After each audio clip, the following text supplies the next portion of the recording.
I'd like to ask about agriculture because you mentioned that in the last time you were here. One of the biggest problems that the sector is facing is the aging of farmers. Yes. One study I've read said that their average age is between 57 and 59.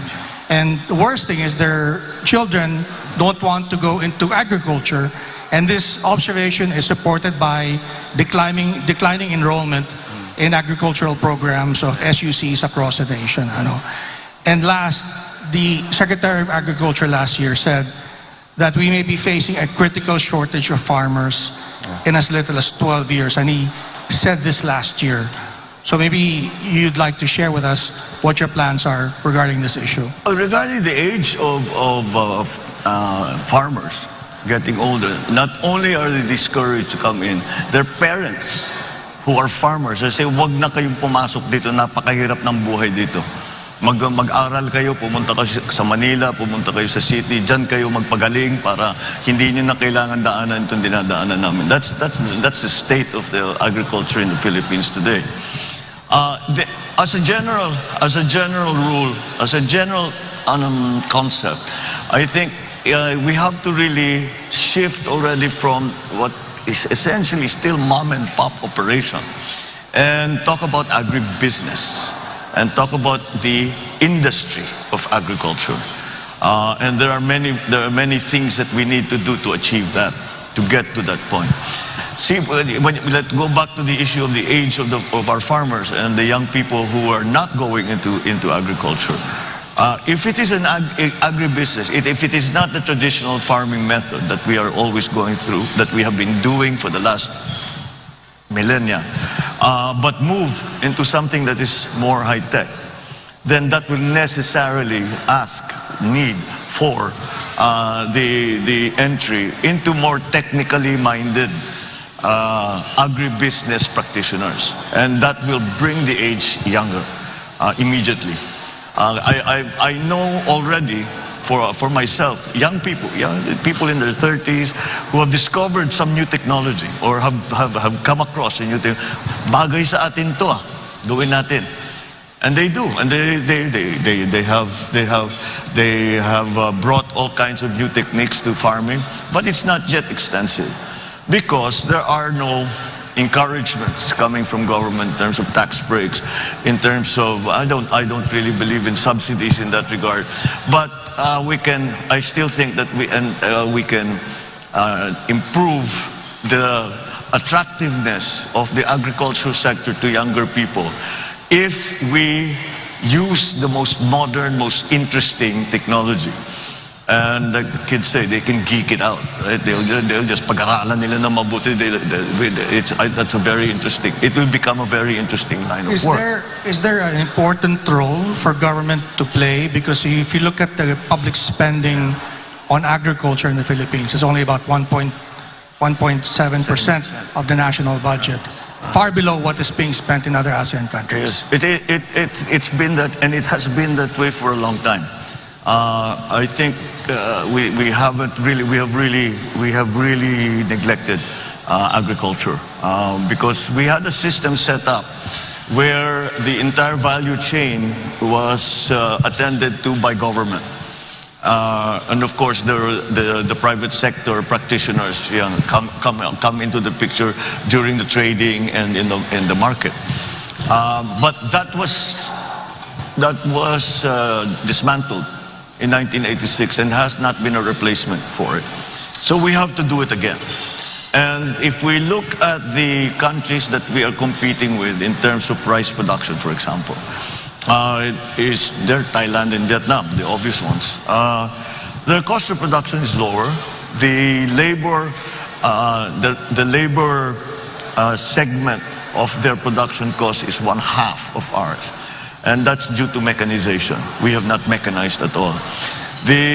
It's going to take, it's not a simple thing because we have to organize now to be able to mechanize properly, to use the big machines, the big tractors, the big harvesters. Yung nakikita natin sa ibang bansa na ginagamit, nakalaki-laki, na ang bilis-bilis, siguro sa isang araw, ilang hektarya na nakocover nila. Pero ang average na land holding dito sa Pilipinas is less than 1 hectare. So hindi mo magamit yung mga ganung klaseng makina. So the way to do it, or the way we did it in Ilocos, was we organized the cooperatives. And in that way, we were able to take full advantage of economies of scale. And I think that's what we need to do here in the Philippines now. But there are other things that need to be done as well.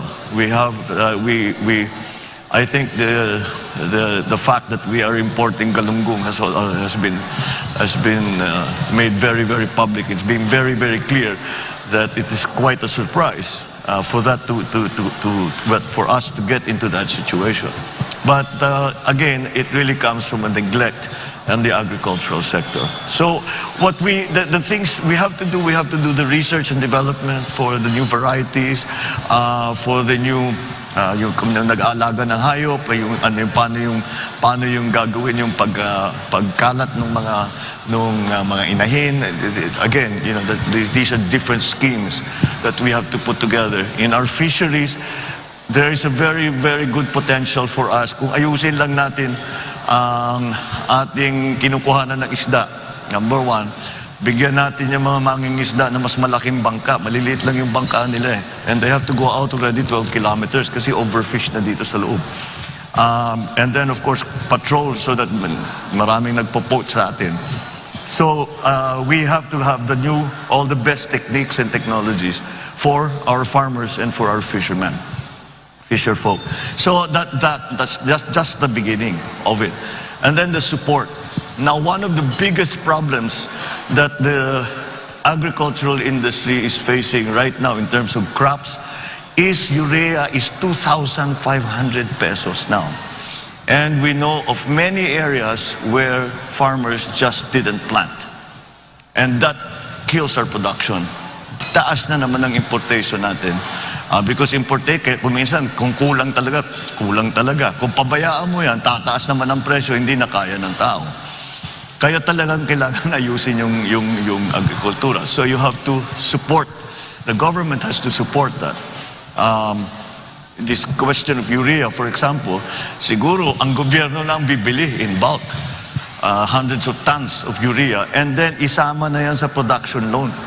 Bago planting season, magbibigay ka ng production loan sa farmer, yung iba pera, yung iba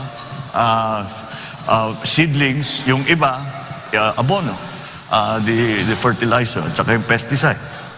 And then you could support them with new techniques, the techno demos, teach them what are the new plants, what are the new techniques, how you can save water, how you can save on the other inputs, etc., etc. And then the processing. It should not really be allowed anymore. Dapat in the year 2022, dapat wala na tayong nakikitang palay na tinutuyo sa highway. Dahil dapat meron na tayong binigay. Yan, si Rolex knows this well because sa local talagang yun ang problema eh. So, tapos yung mga milling, dapat talaga meron tayong milling na small scale, large scale, depending on what everyone. So, the value stays with the farmer. Hindi pumupunta sa trader na may malaking milling na planta. I mean, there's nothing wrong with the traders. They have a part to play. But let's keep as much of the value added and give it back to the farmer. And then, if we are able to do that, gumanda ang ating production, bumura ang ating production cost, we can directly sell it. And the kadiwa is the example that we always use. We can sell it to the public at a lower price, assuming the government will not make a profit, because the government should not make a profit. So they should be able to sell these basic agricultural products for less.